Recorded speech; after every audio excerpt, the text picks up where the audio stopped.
I moved out to the lake for peace, not paperwork. My cabin sits hugged by tall pines, facing still water that glows gold at sunrise. Out here, it's just me, the loons, and my hand-built generator humming behind the shed like a loyal old dog. That hum isn't just noise, it's independence. When the grid goes dark, my machine keeps coffee hot and lights bright. Most mornings are pure stillness. Mist lifting off the water, cedar scent drifting through the porch screens. Moments like that remind me why I traded city clatter for quiet. No honking horns, no board meetings, no boss, just freedom on tap. That is, until she arrived. Clipboard, sunglasses, swagger, the kind of neighbor who can turn even fresh air into rules. She called herself Karen, though I didn't need the introduction. Her energy announced it first. Self-appointed HOA president of a place that doesn't even have an HOA. Before we go further, quick pause to breathe. Hey, thanks for spending your time here with me. If you're enjoying the story already, toss a like, share it with someone who's had their own neighborhood nightmare, and consider subscribing. Your support keeps adventures like this one alive. All right, back to the storm brewing under the pines. Karen's first visit felt like a sales pitch for authority. "Good morning," she declared, more command than greeting. Clipboard to chest, she informed me my porch lights violated noise regulations. I nearly choked on my coffee. Noise regulations? We're literally surrounded by crickets and frogs. I told her, kindly, that there was no HOA here. She smiled like a cat who just heard a mouse question her sovereignty. "Oh, there is now?" she said, waving a stack of homemade bylaws. She'd invented a government out of printer paper. At first, I laughed it off. Let her play pretend president. But power, real or imagined, has a way of corrupting fast.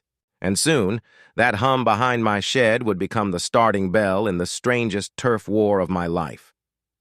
In the beginning, Karen's crusade was harmless noise. A few snide comments here, an unsolicited inspection notice tacked to my mailbox there. I figured if I ignored her, she'd lose interest. Big mistake. Her obsession zeroed in on one target, my generator. "It's disturbing the wildlife," she'd declare, nose tilted skyward. "And it lowers property values." Property values. Out here, the biggest property hazard is a hungry raccoon. I told her, again, it's my land, my machine, my power.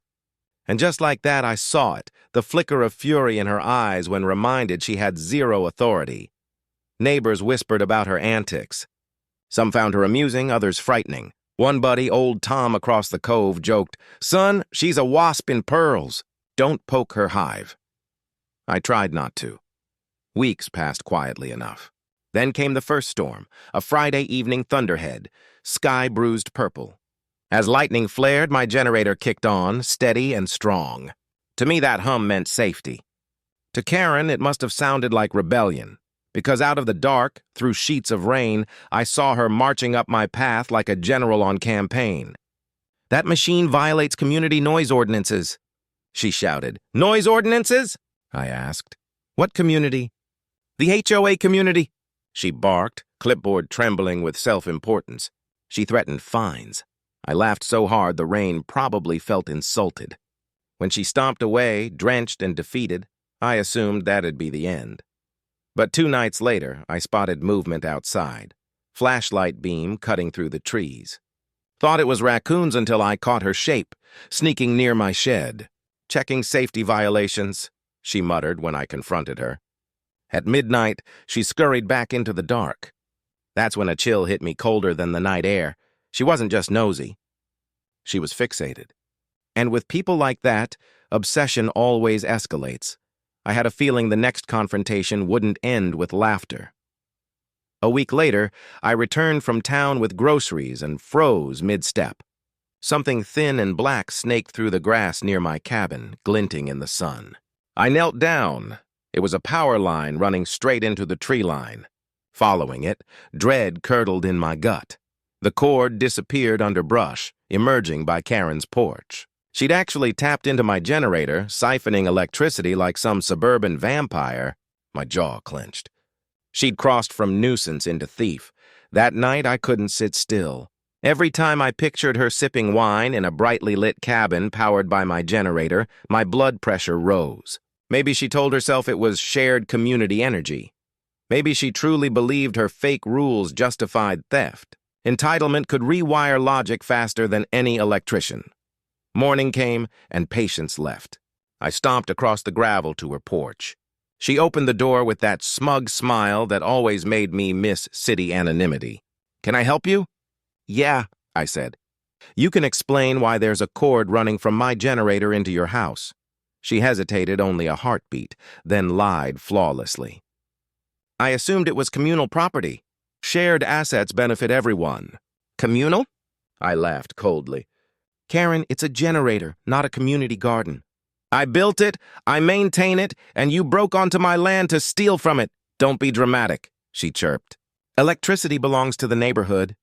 You don't own resources." I stared in disbelief, realizing she wasn't malicious. She was delusional. I walked away before saying what I really felt. But inside, something flipped. Enough tolerance. Enough grace.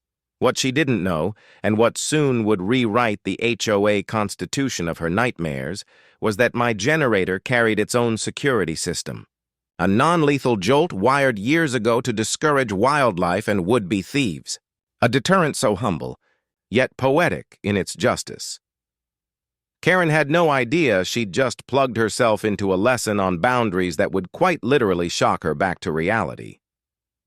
The day after confronting Karen, she doubled down like a gambler with a cursed deck. Flyers appeared on every telephone pole. "Notice of violation, community HOA." My name printed in bold. $500 fine for generator noise. You'd think she was running a bureaucracy out of her ink supply. Neighbors stopped me in the road, some laughing, others wary. "You really ticked her off," one said. "You're her favorite headline." By the weekend, more letters arrived at my porch. Official-looking, but full of nonsense. "Failure to comply may result in legal action." Legal action from an imaginary HOA. I kept them all, like trophies from a paper war. But petty paperwork was just her opening act. Next came vandalism. One morning I found orange paint slashed across my door. Property condemned by order of HOA. That was the final straw. I sat on my porch that night, generator humming its calm rhythm. Somewhere out there, Karen probably thought she was winning. She had no clue she was standing on the trapdoor of her own downfall. Years ago, after hunters siphoned fuel from that same generator, I'd installed a protective charge to zap tamperers. Harmless. Just enough voltage for a memorable lesson. I hadn't needed it in ages. But looking at that cable still running into her yard, I knew karma had picked its timing. So I waited. I left my cabin dark one night, made it look empty. Patience is an underrated weapon. Around 10 p.m., figures rustled at the tree line, Karen and her nervous sidekick, Diane, flashlight beam jerking like a guilty heartbeat. "Keep quiet," Karen hissed. "He's not home. We'll hook straight to the main line." From my porch shadows, I smiled. She was about to hold a meeting with physics she couldn't postpone. The generator's hum deepened as if it, too, sensed justice approaching. When arrogance meets circuitry, sparks fly, in every sense. Karen crouched by the shed, muttering rules to herself, while Diane hovered, jittery as a stolen cat. "Karen, maybe we should stop." "Quiet," Karen snapped, fiddling with the clamp. "He's gone." I checked. "I'm making this community energy efficient. If irony had voltage, it might have fried the whole county right then. I stayed hidden, heart steady, breath even. This wasn't about revenge. It was about reality finally delivering the memo." She twisted the connector onto the terminal with all the confidence of a woman armed with imaginary safety guidelines. I almost admired her determination to be the undisputed queen of nonsense. The moment contact hit, a sharp crack split the air. Blue flash, scream, chaos. Karen shot upright like she'd just discovered new levels of altitude. Her hair puffed out in static defiance. The clipboard landed with a thud. Diane screamed, flashlight tumbling across the ground. The generator steadied back to its calm purr, business as usual. Meanwhile, Karen wobbled, smoldering both literally and metaphorically. I stepped from the shadows, boots crunching gravel. "Evening, ladies." A dozen porch lights blinked on around the lake. Neighbors poured from doorways, drawn by the scream. Perfect timing. Karen, my uninvited co-engineer, staggered to her feet, accusing finger aimed straight at me. "He attacked me! Tried to electrocute me," the crowd murmured, unconvinced. Everyone had seen her creeping toward my shed. I kept my voice calm. "Attacked you?" Funny accusation to make while holding stolen cables. Laughter rippled through the group. Old Tom called out, "Looks like the HOA just got unplugged." Even I didn't miss the pun. Karen's empire of control had lasted precisely until she met grounded reality, literally. By morning, the story spread faster than gossip at a bake sale. Karen's midnight energizing experience became legend before breakfast. Folks reenacted her shockwave mid-flop with way too much enthusiasm. I didn't correct them. Karen, however, was pitiful.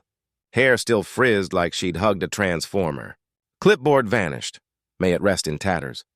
She wandered the lane shrieking about illegal traps and endangerment. But the laughs were louder than her outrage. One neighbor even offered to fine her for excessive drama. Then the law arrived, 2 deputies rolling in with calm efficiency. Karen bolted to their SUV, waving her arms. "Arrest him! He booby-trapped his property." The taller deputy listened, poker-faced. When they reached my porch, I was sipping coffee like a man enjoying Saturday cartoons. I showed them the evidence, the stolen cable, fake fines, spray paint notices. Their brows climbed heavenward. "So, let me get this straight," one said. "She illegally tapped your generator, got zapped, then called you the criminal?"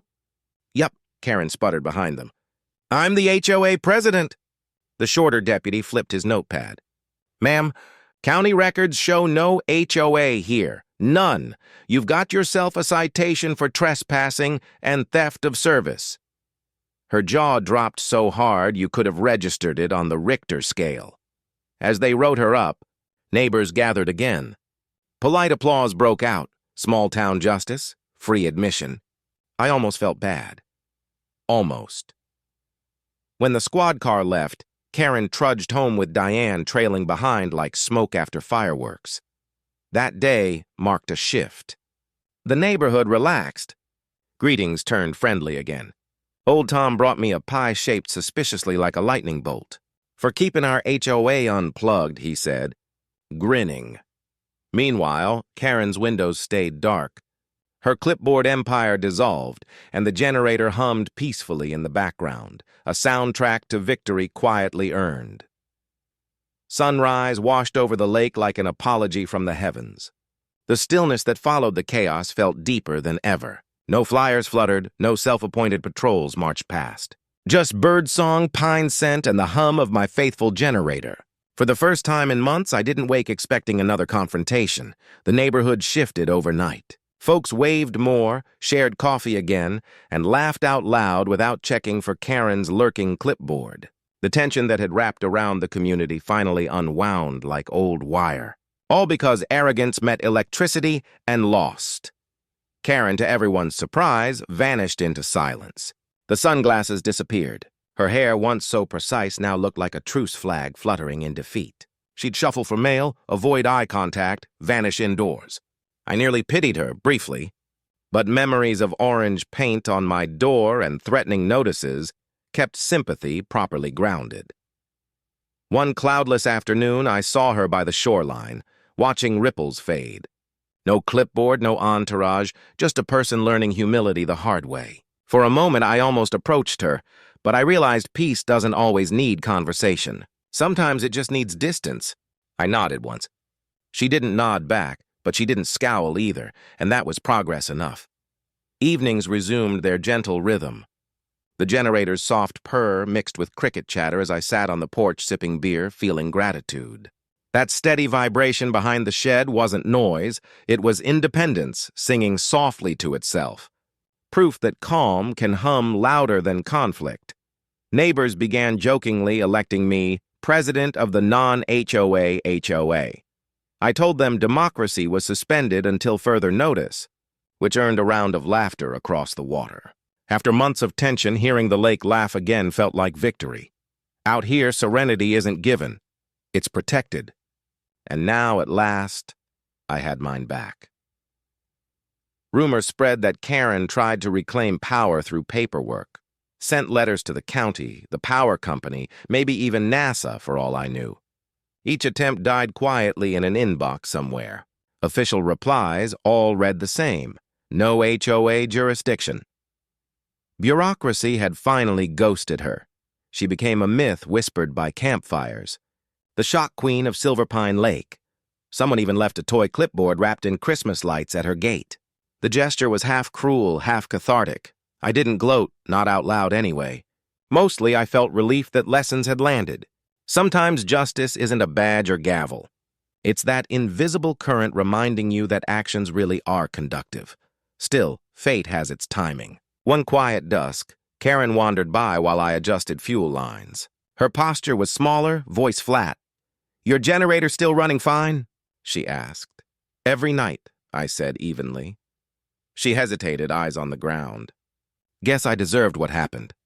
For a heartbeat, wind rustled between us. No hostility, just awkward honesty.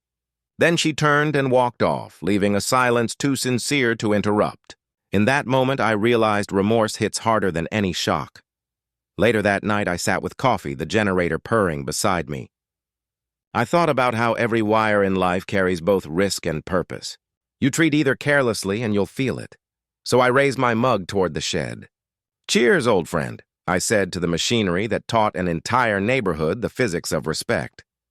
When tempers fade, the real reflections surface. Weeks after the showdown, I started understanding what the whole strange saga had taught me. It wasn't just about generators or fake HOAs. It was about boundaries and balance. Karen's obsession wasn't hatred. It was insecurity dressed as authority. She couldn't handle the freedom we cherished out here, so she tried to regulate it. Control is an easy disguise when you fear chaos. I think we've all met that side of humanity, the one that writes rules to cage its own worries. Living in the woods reminds you daily that peace doesn't mean stillness. Nature thrives on tension done right, wind pushing waves, gravity pulling roots. Conflict, managed honestly, brings stability. But counterfeit order, the kind Karen built, only sparks collapse. I learned patience is stronger than retaliation. I never yelled, never sabotaged. I just waited until her own actions connected one last wire. Watching it unfold, though dramatic, wasn't vengeance. It was confirmation that truth travels faster than gossip. Now each evening feels like a soft victory. The sun dips, my generator hums, and the forest glows with quiet fairness. I quit calling it machinery. It's my metaphor on standby. Protect your energy, both literal and emotional, and don't let anyone plug in without permission. That's how you keep peace powered and grounded. Morning light drizzled through the pines, turning dew to diamonds. I brewed coffee, leaned on the porch rail, and breathed what felt like the cleanest air on earth. The lake mirrored the calm I'd been fighting for. I heard that Karen took up bird watching. Fitting, considering how often she used to ruffle everyone's feathers. Rumor says she even greeted old Tom once without correcting his lawn height. Progress, I guess. As for me, peace has become a routine worth protecting. Each hum of that generator reminds me that independence hums smoother than control ever could. I don't hate Karen. Honestly, I wish her well. But I hope every time she flips a light switch, she remembers that power, real or borrowed, always has a source. The moral's simple. Respect boundaries. The world short-circuits fast when entitlement grabs live wires. Stand your ground, stay patient, and trust that time will balance the current. You don't always need revenge. Sometimes you just need a comfy chair and fate's perfect sense of irony. So here's to the watchers, the builders, and the quietly stubborn souls out there. Thank you for spending time with me through this lakeside saga. If this story sparked a grin, or at least grounded your day, tap that like, share it with a friend who loves a dash of justice, and subscribe for the next adventure waiting beyond the tree line. Out here, peace isn't silent. It hums, steady, honest, and perfectly powered.